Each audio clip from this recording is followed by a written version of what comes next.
Hi, Brenda. Hi, Thank you for joining me today. it's a pleasure. I just wanted to see if we could have a conversation about the presentation that you gave recently at the South Pasadena Senior Center about what to do about mom and dad. That really resonated with me as we work with families, and you and I have worked together for some time supporting families during times when they're making difficult decisions about their care needs. hmm If you could please introduce yourself and let us know who you are and what you do in the care management field, that would be great.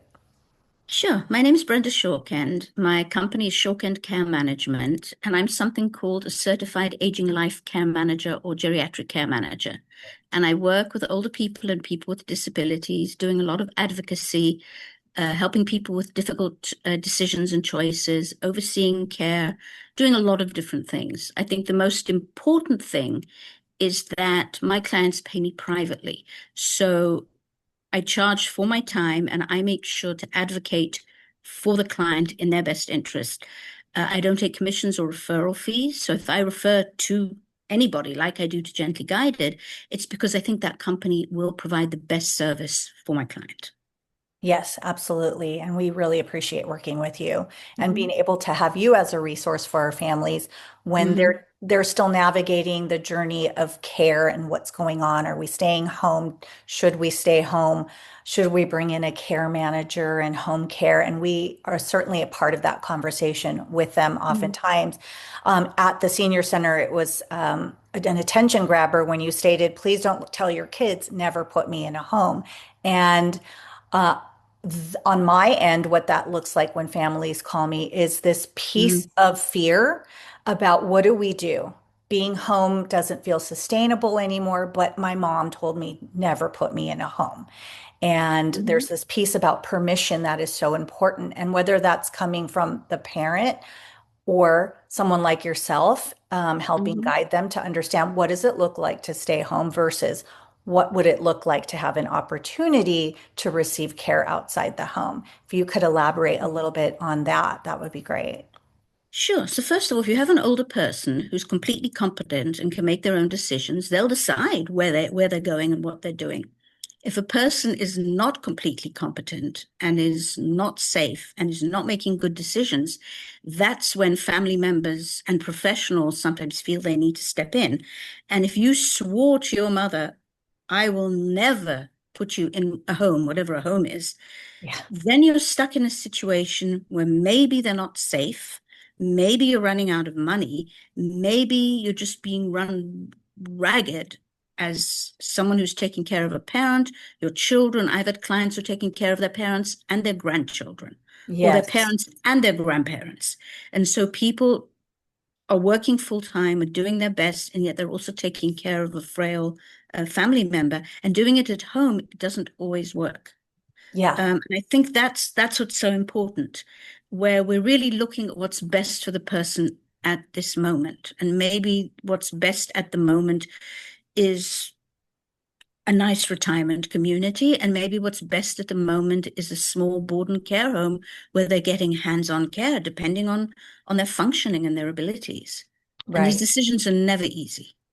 Of course, never easy. We find that every day in our conversations with families seeking hmm support and help that we like to let them know, at least something that I tell them often is, listen, you're still in charge, you're still supporting your loved one, but now you're going to surround yourself and your family with additional care and support and a safety net. Because not hmm only is safety the number one priority, but there's other factors to consider that families don't realize that they can't do it all. They can't be the caregiver 24/7. They have, like you said, they have kids or family that they're taking care of, or sometimes they're not well. And hmm it's really difficult to be a caregiver. And then additionally, with the piece about cost is that staying home 24/7 with the caregiver, if that is your need, is very expensive and not sustainable. So we then hmm have a conversation where we can offer different choices of care that can sometimes be a fee, as like in a boarding care opportunity where you're going to pay one fee. And likely that's what you will always pay. So then you can work with a financial advisor to ensure what the costs are going to be and receive 24/7 care. hmm I think, I mean, I'm sure that you're delving into this in other recordings, is really the difference between all these different places where a person can go if they're no longer in their own home. Hmm. And the more the older person is involved in that decision, typically the better it goes. But sometimes you have no choice. Right. Somebody falls and shatters their hip and can no longer walk. Right. And what do you do when they come out of rehab? Family can't afford 24-hour care at home, so you have to very quickly find a place.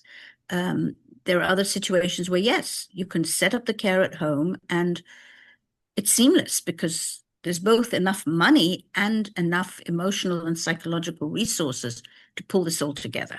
Yes, So absolutely. it really does depend. And I think it's very important for family members to talk these things through in advance. Yes.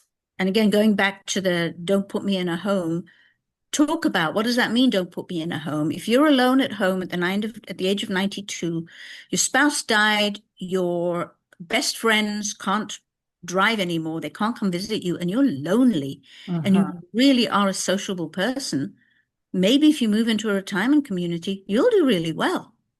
But again, there's the stigma and the, oh my God, you're putting me in a nursing home and I'm going to be stuck in a wheelchair in a corner. And that doesn't happen in the good places. Right. I think that's why one needs the help of, I think, people like myself, a care manager, but also a placement person like Gently Guided to make sure that you're going to the right place, where there's the right mix of people, the right culture.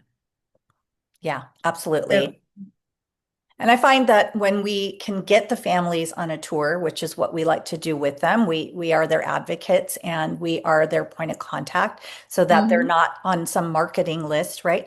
We can get them mm-hmm, into, well, once we've had an in-depth conversation with them and we've learned about their loved one and we can hear number one what's important because we do want to be a really good matchmaker, then we can narrow it down for the families pretty mm-hmm, quickly, give them a few options, set up tours for them, meet them there because we are also representing them in the tour because it's very overwhelming to tour and see everything in action and see what's happening and learning about their communities and what they offer. But I can often sit with them and remind them what was important and what they wanted mm-hmm, to be sure they got to know about the community. So that's where we can kind of step in and help mm-hmm, advocate for that additional piece of information, knowing them and having spent so much time with them on the phone and in emails and communications, mm-hmm. which has been Yeah, which and what I say to families is obviously if they need me for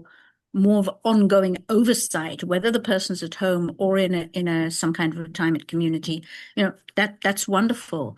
But if all they need is help moving into, say, a board and care, then working with you, Lisa, Daniel, you will know where there's a room available, a private room, a shared room. Are the other residents similar or different? Is the right. culture of this place at this moment Hmm. right for you? Something that families also don't realize, which is very important. All these places have ups and downs, both in their staff and in their residents. Right. And I can keep up on some of it, but you keep up on most of it. And I think that's the difference. So then when we know or you know of a place that isn't doing so well right now, you're not necessarily going to refer someone there. And then I don't always have that information. And I certainly don't want to refer someone to a place that isn't right. I think also, I help people with thinking through the different options. Is home the right place? Is more of a memory care situation the right place, or is a board and care? Or maybe you just want to wait and see for a little while and Yeah. decide later. And I think one thing that's very important is for families to try not to do it during a crisis. I mean, Yes. that doesn't always work. I mean, we help in crises. Between us, we've dealt with almost anything out there that I can think of. People who need help yesterday, and we do it. Yes. But that's never as good as thinking ahead. When I need help in a month, in 2 months, in 6 months, what are my options and what do I need to do to get ready? And I think that is so much easier than Absolutely. than being in denial, sticking one's head in the sand. Oh, I can't talk to my mother about it. It's really interesting in these presentations that I do. both sides react the same way. I don't know how to talk to my parents. I don't know how to talk to my kids. They don't listen. They don't want to hear. Both sides. Yes. And you get a There's lot such of a that. fear. How do you help There's, families navigate that conversation when you're brought in? well, if I'm there, Yeah. I can just talk about it, right? Break the ice.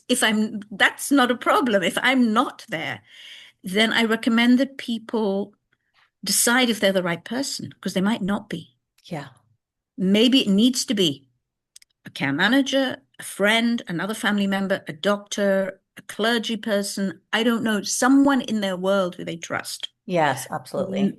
Maybe it's the grandkid. Sometimes Mm. the grandkid has an in that no one else does. My granddaughter had a relationship with my mother no one else had, and she could talk to her, right? She would tell the rest of us to get lost, right? Yeah, that's so funny. So utilizing the people who have a connection and talk about the future, never talk about now. So that's why this needs to be done in advance, not at the point where you're ready to throttle them and you can't cope anymore and you just want them to move somewhere. That's Right. the right time to have the conversation. It has to be 6 months, a year, 2 years before that. It's Mom, important. if you get to the point where it'll be really difficult for you to live here on your own, it's never going to happen. Look what happened to Aunt Jane. Look what happened to your neighbor Sally. Use examples Yeah, and help people think about. Mom, I want you to stay in control. I But like if I that. don't know what you want, I can't help you. There you go. That's a gem right there for Yeah. sure. And it's important to start having these conversations with our Yeah. families. The other way of doing it, which I think really helps, you don't start saying to people, what happens if you get dementia? No, I don't have dementia. I'm never getting dementia. Go away. You Right. say, Mom, what happens if you, God forbid, you fall, you fracture your wrist, you're high on painkillers, you're a little fuzzy. The hospital says you can't go home. You need to be somewhere to get care. Help me talk through what would be acceptable to you. This is not forever, it's something temporary. And that just opens up the conversation. We're not talking about forever. And as you know, one of the things that we do a lot together is when we have a client who is moving somewhere basically permanently, we don't call it permanent because nothing is permanent in our lives. And we say, this is temporary for you to try it out and see how you like it. And Yeah, if they hate it, we'll move them. Sometimes they go back exactly. home. Yeah. Sometimes they go back home. Sometimes Sometimes they they go go to a back different home. place. Yeah. Yeah, and they go to a different place, and that's fine. But I think that finality is something that really freaks people out. I'm moving there to die. Right. I'm It's leaving my horrible. house that I've lived in Yeah. for 60 years. How am I good? Mm-hmm. And the most surprising thing that I find, well, not that I Mm. find it, it's the families that find out. Once they do the move, we have always had positive outcomes. And we've been there with them to ensure, okay, this is how it's going to look like. This is what's going to happen. It happens. And then they're like, oh, my mom totally adjusted. And we really appreciate having the community for the additional support. And we enjoy Mm-hmm. visiting her during the events and activities. And mom's thriving. And Mm-hmm. we feel safe. And now we can show up as children or spouses and not show up as the caregiver and the person managing The everything. bully and the nagger. You're no longer that. You go back to being a spouse or a daughter. Absolutely. Yeah, That's really, really important point, I think, because people are run ragged, as we said before. for And sure. if a lot of the responsibility is now taken over by the community, that's much easier. Not that there's nothing left to do. If family need to be vigilant, wherever your family member is, you need to keep an eye. Of It's course. really important. But people But don't realize that. no, and it's a lot easier to do when you can breathe and you have room Hmm. to, Hmm. take care of yourself so that you can take care of everyone else around you, which is so Hmm. important. Hmm. Is Um, there anything else that we need to cover? I think we're good. I really appreciate working with you so much, and I Hmm. love having you as a resource. And I know that we can always call you when we have questions. How can we best support this family and work together? And we've Mhm. certainly had some cases that we have worked on together, and I think that would be a great conversation to have for our next Mhm. recording. So I really want to thank you Mhm. for joining me today and bringing your expertise and trusting Gently Guided to help you when you're looking for your families Thank in you. your level of care. Thank Yeah. you so much, Jenna. It's always a pleasure to work with you. Thank you, Brenda. Bye. Bye.